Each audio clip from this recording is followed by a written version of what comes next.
Alô, funkeiro. Jacaré, na madruga só, piloto de fuga no manguinho. Na madruga só, piloto de fuga Tuiuti. Na madruga só, piloto de fuga. Oi na mangueira, na madruga só, piloto de fuga. Basically today you're going to play, the majority of the songs you're going to play, it's going to be from your second album. If you could say a few words about the sounds you're bringing here to Poland, about the music you're doing in general. Well, yeah, there'll be a lot of stuff from my new record, but there'll be a lot of other remixes and refixes and mashups or whatever you like to call them. Yeah, just actually there's a lot of new stuff that that I'm playing now. I'm kind of excited to be playing some other stuff from friends of mine. Tortonato, who's got some really awesome, amazing new stuff that I'll be playing a few tracks of his.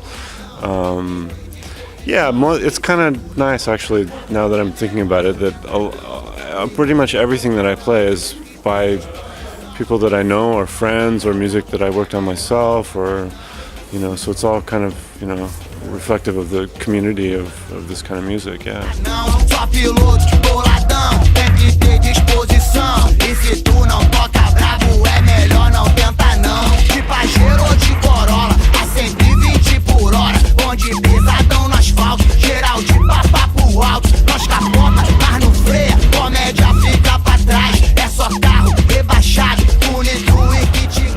And if you could just say some words, what type of music is it? Sorry, but many people just don't know, so if you could just say.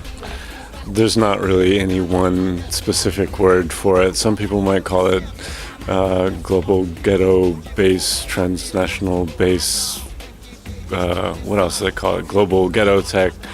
I don't really subscribe to any of those particular they're not really even genres, but basically it's music from all over the world with a lot of bass.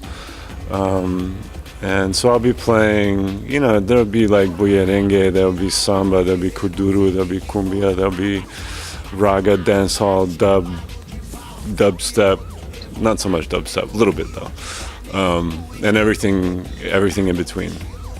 You say that this is music from all over the world, but some years, 10 years ago, right? If I'm right, you moved to Brazil. If you could say something, why did you decide to end up your American life and go to Rio de Janeiro, where you're living right now? Yeah, well, it's been 13 years. I moved there in 1999. And yeah, I'd worked with a guy named Jovino Santos Neto, who was the piano player for Meto Pascoal, who played with him for I think 15 years or something like that, and then moved to Seattle. And I was lucky enough to meet him and to work with him a little bit on the level of working in a recording studio. And then I got to know basically all the Brazilian musicians in Seattle, which there aren't really very many. Got really curious about going to Brazil, and after a few years of working with these people and getting to know Brazilian music more, I decided to go to Brazil and find out for myself and see how I liked it, and I liked it, and I stayed. So I'm still there.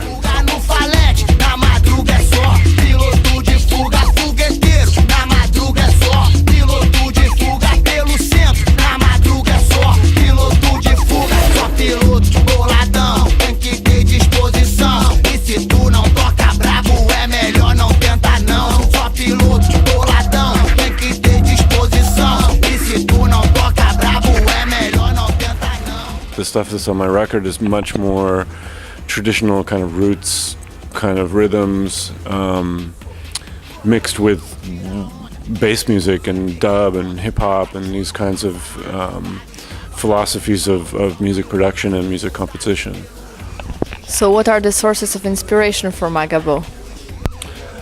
Anything and everywhere that catches my eye or my ear, or I don't really tend to look in any particular place, but recently in the last year or 2 years it's been more acoustic, traditional kinds of musics. As my good friend Gecko Jones would say, he likes raspy old women.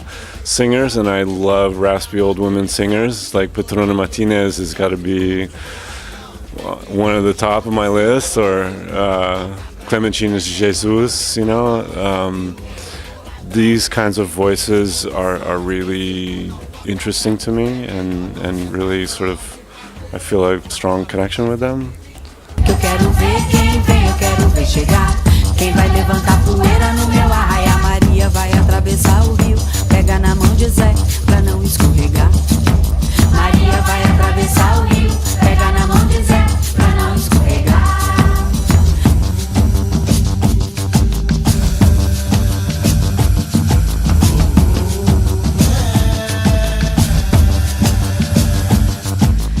You came here to play tonight, but you were also leading workshops with children today. If you could say a few words about it. Yeah, we we did a workshop with using recycled percussion instruments, which was really fun, with 6 kids between, I think they were like 7 years old until maybe the oldest was 13 or so. And yeah, it was interesting because I don't have so much experience working with young kids like that. And doing workshops and these sorts of things has been something that I've been interested in doing more of. And so for me, it was a nice opportunity to do that. There were a lot of interesting things that happened. Just kind of trying to, well, for one, I don't speak Polish, so otherwise I suppose I'd be doing this interview in Polish. So I didn't, but there was still communication that was happening with the kids. They didn't speak English, aside from a couple words here or there. But, you know, so there was a lot of verbal kind of thing, and obviously music is, you know, as everyone says, the cliche that it's the universal language, and I think that's true. It was fun trying to teach them, you know, I started teaching them some sort of more Brazilian sort of oriented things, and they kind of interpreted it in their own way, and it became another thing altogether. So that was a learning experience for me as well. It was fun. I had a good time. Yeah.